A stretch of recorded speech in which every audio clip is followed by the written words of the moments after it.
What's the deal, my people? You know it is, the Don Tony Teflon, and I'm back at you with another one. And we know that Robert Baratheon is known for two things: whoring and warring. And he swings that mighty warhammer in both those ways. But I'm here to tell you that the rebellion that put him on the throne was given to him, and he should not have won that rebellion. And in this video, I will explain to you exactly why I feel that way.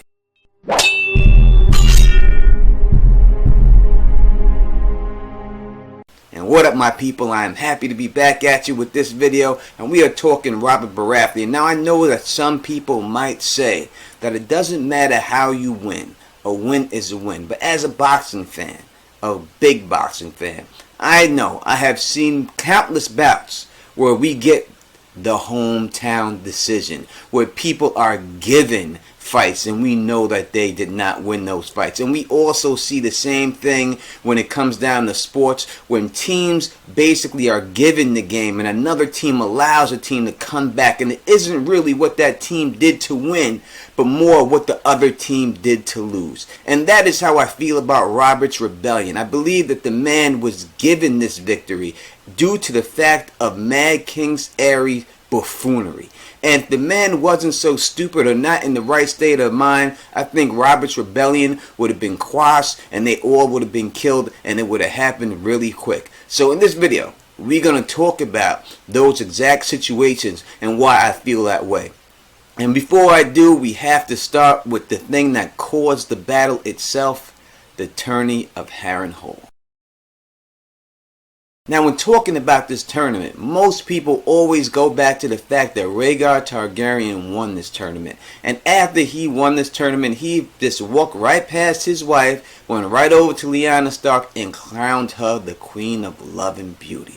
And that's what a lot of people want to focus on this tournament. And it's really that slight that started the whole chain reaction and everything else. But what had the biggest impact on the rebellion itself, and probably the number one reason why he lost the rebellion, is because it was this day that Jaime Lannister bent the knee to the White Cloaks and became a member of the King's Guard. And this slight that Aerys did to Tywin Lannister was the last straw that Tywin could handle, by taking away Tyrion's lone heir and basically making Tyrion Lannister his heir to Casterly Rock. But this is the slight that Aerys could never recover from. If he just let bygones be bygones and never let Jaime Lannister become a member of the King's Guard, there is no way he would have lost his seat as king. But this instant right here is truly what lost the war for Aerys Targaryen and got all of his family members killed. But we will go on from that and talk about that a little bit later. So we know after that, it was the abduction of Lyanna Stark that really pushed this whole thing forward. Now, when Brandon Stark was on his way to Riverrun to wed Catelyn Tully, he heard word that his sister was abducted by Prince Rhaegar Targaryen. Now, we don't know exactly the time this happened or how much time passed between the tournament and this fact, but we do know that some time had passed, obviously, because he was on his way to wed Catelyn Tully. So when this goes on, Brandon, being the badass that he is and the hot-headed person from the north that he is, he rides down to King's Landing in order to confront Rhaegar Targaryen. So when he goes down there, he brings Ethan Glover, which was his squire at the time, Elber Arryn, a nephew to Lord Jon Arryn, and also the rightful heir of the Eyrie. He brings Kyle Royce and Joffrey Lannister. Now, when he gets out there to the Red Keep, outside the gates, not knowing that Rhaegar is there, he starts to go out there and scream and shout, "Rhaegar, come out and die. Rhaegar, come out and die." And from him doing this, King Aerys has him arrested for plotting the murder of the Crown Prince. Now, people, let's look at this in a real world situation. Let's say that someone goes to Buckingham Palace with 5 goons with them, alright? All armed and strapped up, and starts screaming, "Prince Charles, come out, I'ma kill you. Prince Charles, come out, we gonna murder you." What do you think is going to happen to that person? If someone goes to the White House with 5 goons and they got guns on them and they start screaming, Donald Trump's daughter, come out here so we can get a piece of that ass. Or Donald Trump's daughter, come out here so we can kill your husband. Or whatever, something like that. What do you think is gonna happen? There ain't even gonna be a trial. These people are getting shot on the spot. So I don't know what this man was thinking or why he would do something so stupid, but obviously he did it. And it was a dumb move for him from doing that. So then Aerys is justified in grabbing him up and holding him. Now after that, Lord Rickard Stark, who was on his way south because of the wedding, hears about what happened. So he brings 200 men and he rides for King's Landing to go confront the King Aerys and basically try to get his son released. Now, when you roll up 200 deep of people strapped to the T on the crown, right on the palace, what do you think is going to happen? You're going there hostile right off the bat. You're not going there with a bunch of maesters. You're going there with a bunch of warriors, 200 deep. And what happened to all those men? They all get got. And that's, I think Aerys is justified for getting these people got at this particular time, because you can't run up on the king. This is the king. A king. He has ultimate power. He can do whatever he wants. You can't run up on a king with 200 men. If you were going to go, you should have went in full force with 2,000 men or more. But you're going to bring 200, which is like a half-assed number, and try to confront the king? No. That's not what goes down. And that's why he gets bagged up. Even though he didn't have to, did offer Rickon Stark a trial by combat. But Rickon Stark didn't know that Aerys was going to name Wildfire as his champion. Thus, it must have been in the rules, because he did it. So, when this happens, there is no escape for this man. So, they string this dude up from the Raptors and start to light him on fire. This going down, they take Brandon Stark out there, they put him in a choking device, and Brandon trying to get to a sword, which somehow, in his head, he believed that if he could reach this sword and cut himself free, that he would be able to cut his father free and save him. This is Wildfire. He was a dead man as soon as they put it on him. There was no escaping that. Brandon Stark should have been smart enough to realize that and just held his ground, kept his cool, and waited for another day. He should have bent the knee to Aerys, acted like he was afraid, and then left. And then he would have been able to come back and do whatever he had to do. But no!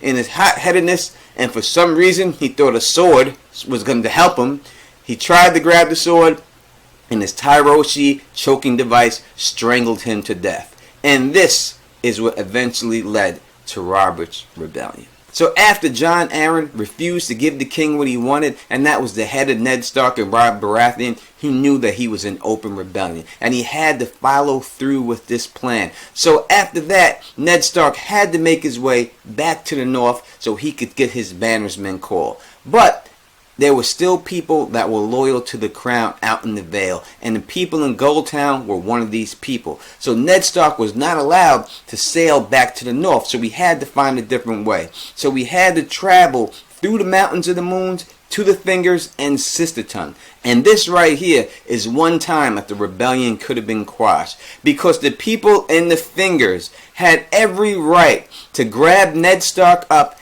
and kill him and execute him or hand him over to the crown. Due to the fact that Brandon Stark had almost killed Peter Littlefinger Baelish, this would have gave their fathers direct link to kill or take captive of Ned Stark. But instead, they let Ned Stark slide by. And this is one of the many things that helped Robert Baratheon win this war. And that is just a lucky break that he got there. Now, while Ned Stark was trying to make his way back north, Mark Grafton, the head of House Grafton, had a little army, and he tried to hold back Lord Jon Arryn and Robert Baratheon, which he was unsuccessful and eventually died at the hand of Robert. Now, after Robert Baratheon and Jon Arryn won this battle, Jon Arryn was then named Defender of the Vale. And Lyn Corbray, who did win his knighthood fighting alongside House Grafton, switched cloaks and went on Robert Baratheon and Jon Arryn's side. And this allowed Robert Baratheon to return to the Stormlands, and this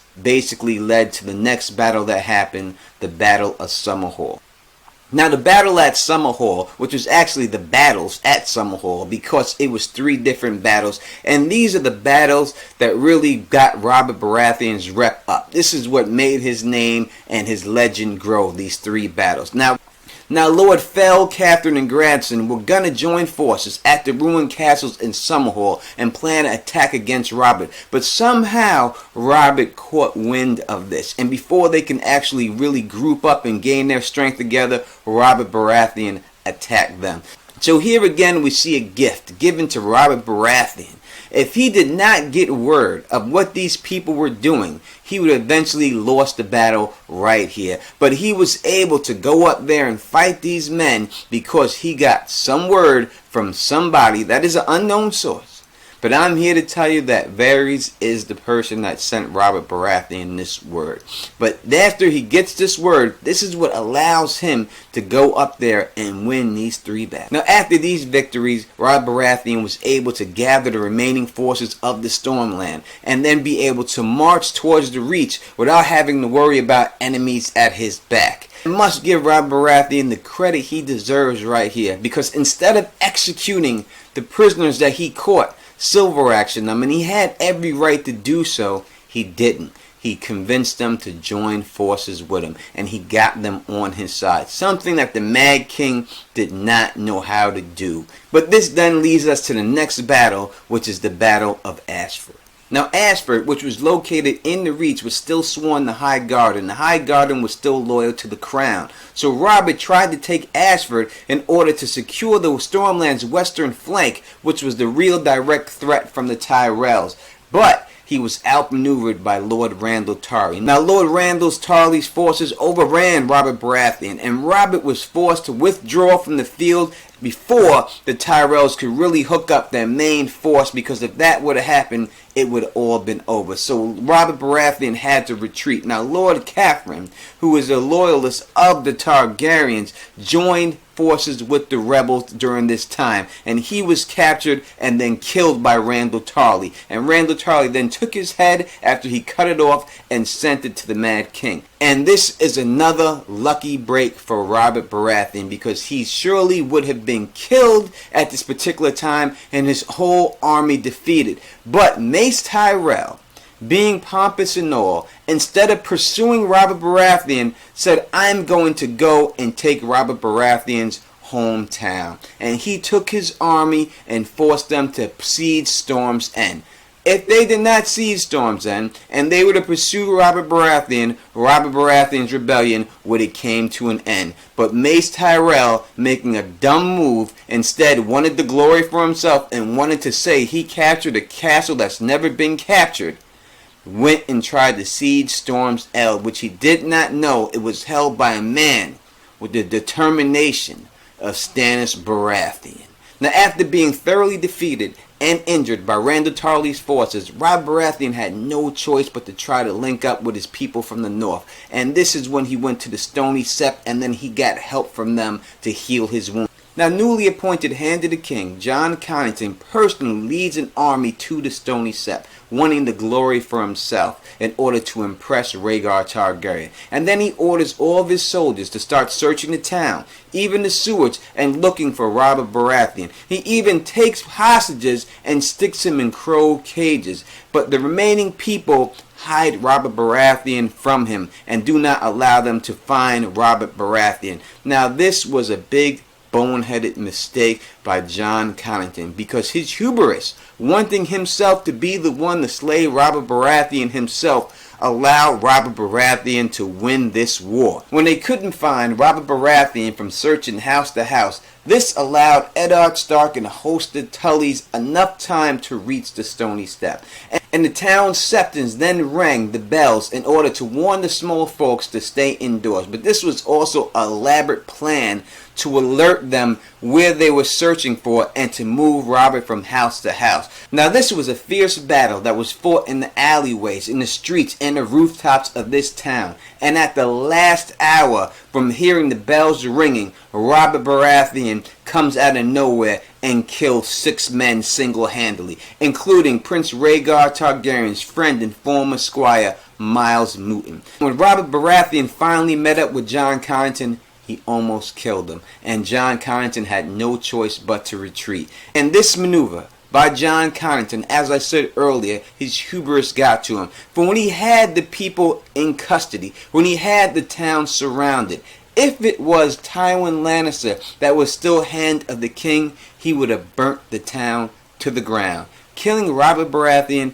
and everybody in it. But Jon Connington wasn't willing to go all the way. He grabbed the people up, he put them in cages, and expected them to turn on their people. When you see your own people being hung in cages, why are you going to turn on them? You're not going to turn on them. You're going to fight against the oppressor if you see that situation. Therefore, he did not go all the way. He should have took it all the way. If you're willing to go that far, you should have went all the way and burnt the town to the ground, killing Robert Baratheon and everybody in it, thus ending the whole battle of the usurper. But instead, Jon Connington's hubris got to him, and he wanted to kill Robert in single combat to impress Rhaegar Targaryen, who he was in love with, and in turn got his ass kicked.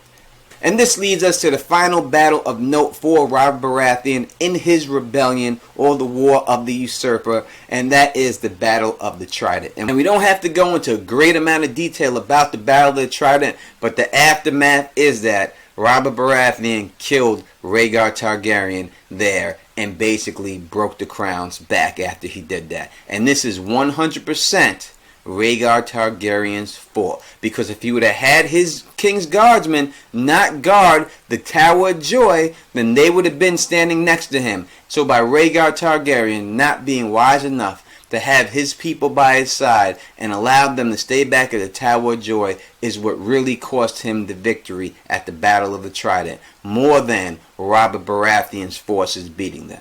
Now, we do get the eventual sack of King's Landing, but Robert Baratheon had nothing to do with that. That was just Tywin Lannister, who went there himself and sacked King's Landing with his army. And as I said in the beginning of this video, if Aerys had just not put Jaime Lannister on the King's Guard, all of this would have never happened. The final sack of King's Landing would have never happened. He would have had Tywin's forces with him during these battles, and Robert Baratheon wouldn't have stood a chance, because Tywin Lannister would have been the hand, and Tywin Lannister would not have allowed Robert Baratheon to get away like Jon Connington did. Because Tywin Lannister would have been smart enough to understand that it's not about glory, it's not about how you're perceived, it's about winning the battle, winning the war. And this is the reason why I believe that Robert Baratheon was lucky to win his own rebellion. And if you agree or don't agree, please put it in the comments section, and please hit that bell so that when I upload a new video, you are notified that I did so. And if you like the way I do this, please thumbs up this, please spread this across the realm, and please subscribe. And until next time, you know who it is. Peace! And stay sexy.